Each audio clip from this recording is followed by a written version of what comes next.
My message is quite simple. I don't believe that there are any extraordinary people, right? I think that there's people who make extraordinary decisions. See, this is a very important distinction because people who lead extraordinary lives are not extraordinary themselves, but their decisions are. Some people decide to move, whereas other people just decide to remain where they grew up. There's people who like to challenge themselves and people who like to stay in their comfort zone.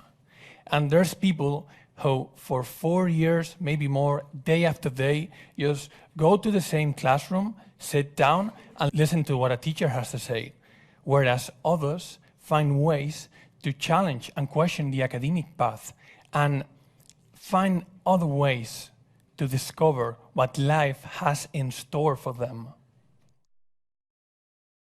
I would say, like in my second year of college, maybe the first one, I started making extraordinary decisions.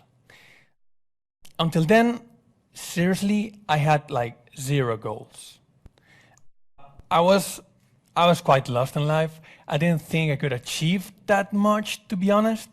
I didn't have the experience. My family is definitely not rich, and I had like no social skills. Seriously. But I did have determination.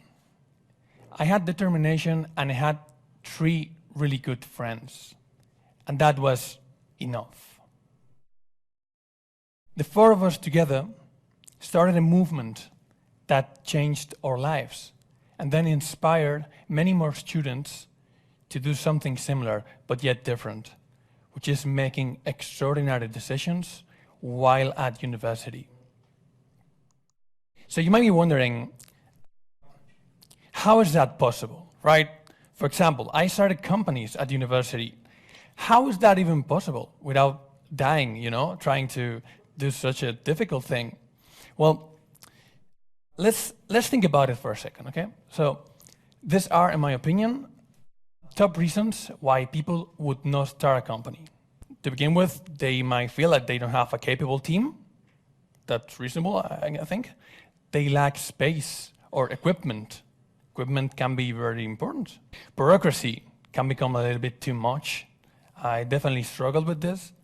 And, well, funding. Everybody says that funding is so important, right? Like money, So it turns out that your university has a really smart solution, a great solution for each one of these problems. You don't have a capable team? Well, just look around. Or just take a stroll to your campus, to another faculty. You would find a mathematician, you can find a psychologist, a chemist, you name it. And okay, they may not be experts, but they have teachers that surely are experts, and they'd be happy to help. So, team solved. Then, space, equipment, well, universities have tons of this. You'd be surprised. You'd be surprised by the amount of resources that your university has. In some cases, underused, just for classes, but it's all there for the taking if you ask for it. I borrowed cameras, I used laboratories, I had an office space for free. It's really just there for the taking. Go ahead and ask for it. And bureaucracy, well, it is overwhelming, but in Europe, we have something that not so many people know about, which is junior companies or junior empresa.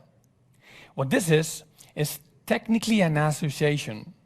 So you don't have to go through the whole process of, constituting a sociedad limitada or a limited liability company.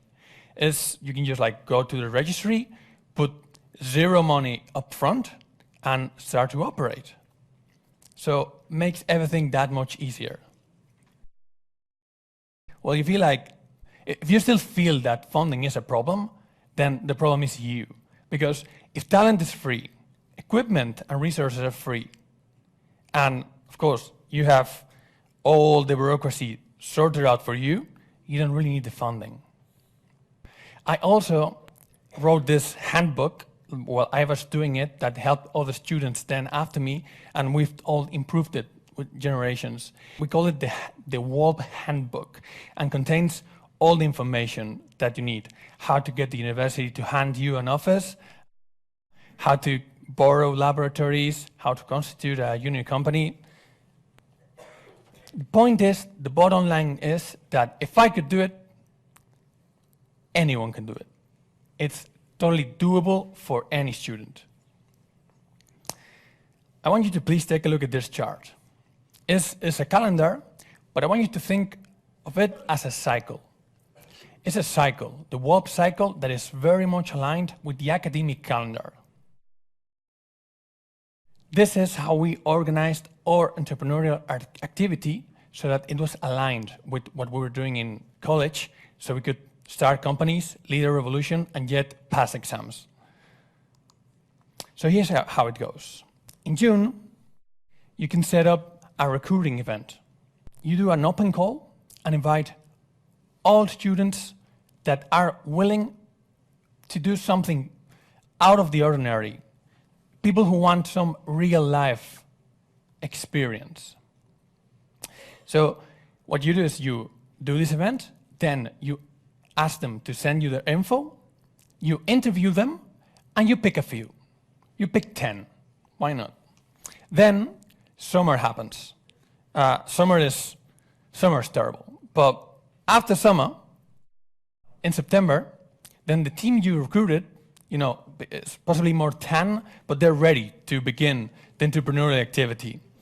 So at this stage, you start a team building process. This is a really important process because depending on how you build the team, everything can work or can go terribly. So the team building process is very important, especially because it's when you set your goals, your personal goals and the team's goals all together. Then gradually, you start fully focusing on developing projects. This is working. So you spend 6 months working, doing your thing, whatever that might be. And this is a roller coaster of real life experience. Is unbelievably insightful, especially for a university student. So when the academic year ends, the team invests all the profit into, well, we call it a learning journey, which is you think about somewhere you can go to broaden your horizons. In my case, we went to India and then we went to Silicon Valley. But it's just a way of, making a meaningful goal out of the money you've made with your work. I want to share with you a couple of tools that are also included in the WALP Handbook that will help you making decisions and setting your own goals. So the first one is the learning pledge. What is a learning pledge? A learning pledge is a tool so that each person can set up their own goals, and then you can just put all together with your team and set up team goals. So there's 6 questions. For example, the question about the indicators. Some people say that, they want to be strong. Well, how many kilos do you want to lift? You want to be rich. Well, how much money do you want to have in your bank after taxes? Be very specific. If you want to be happy, what does that mean to you? Does it mean waking up without an alarm clock? Does it mean having 7 children? You need to think about that. The other one is, what am I willing to do? What am I willing to commit to the pursuit of these goals? This is very important, especially when working in a team, when people may have different expectations. So talking about this at the very beginning lays a really strong base for the rest of what's going to happen in the year. Then, as I said, you kind of think about all of those, you write them down, take your time, and then you do a group session with your team, and you establish your team goals. Doing this, it is difficult the first time. That is why you need to do it. I've done countless learning pledges, and they're always surprisingly insightful. Then there is this tool that is also helpful. It's also included in the handbook. It's helpful when you want to establish goals, because it's very possible that you may overlook some areas. If you're very focused on the business development part, you may overlook something to do with your network of contacts, or something to do with how you work in a team. So this tool is really good to just grab some post-its and think about what you want to accomplish. I wanted to tell you that starting companies at university is not a crazy idea. It's very likely that your computer has been developed by two guys that started it when they were in college. It's very likely, or at least I hope, that you may like this talk in a network done by just a dude in college. And then might be searched for in an engine, well, now a conglomerate, built by two students while they were at college.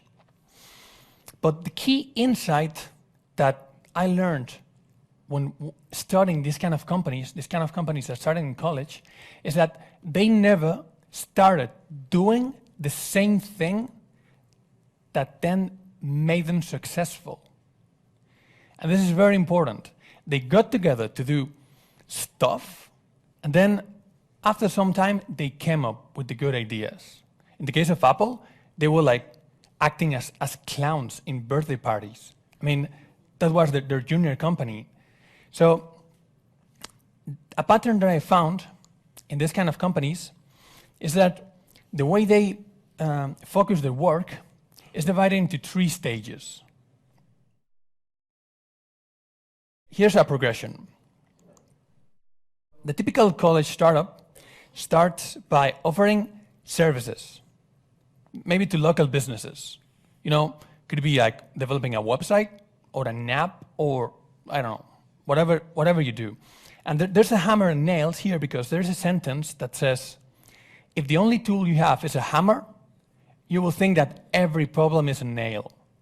So this is the problem here. So if you're studying psychology, you think that you have to do psychology, and everything is psychology. If you do advertising, well, let's do advertising.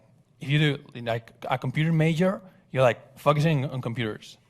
But as the team starts to develop projects for other companies, they start gathering confidence.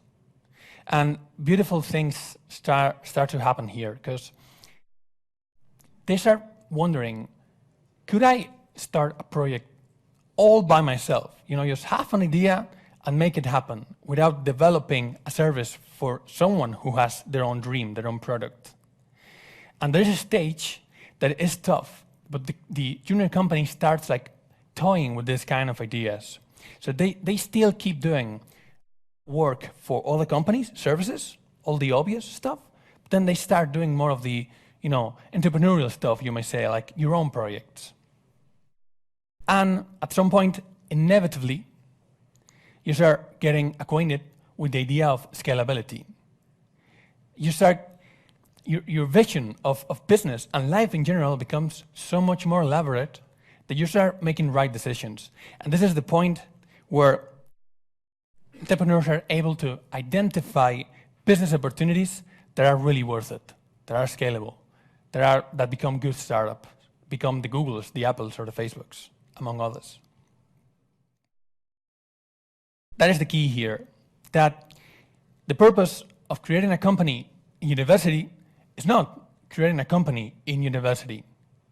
It's to begin your process of making extraordinary decisions. It's to tell to yourself and to the world that you are ready to encounter whatever life has for you. You get together, build a team, and then ideas follow.